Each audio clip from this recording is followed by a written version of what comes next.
Okay, this video is going to be on the distributive property and along with combining like terms. Okay, so here we have to do both.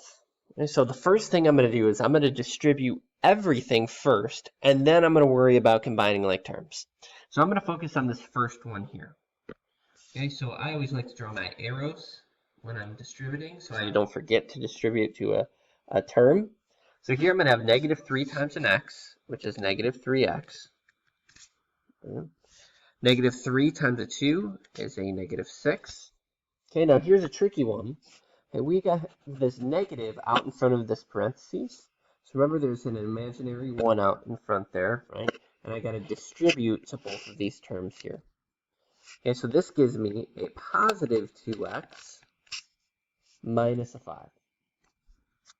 Okay, now I'm just left with combining all of these terms.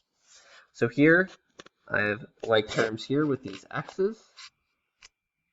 And then I have like terms with these constants or whole numbers. Okay, so I'm going to focus on the x's first. So here we have a negative 3x plus a 2x. That gives me a negative x.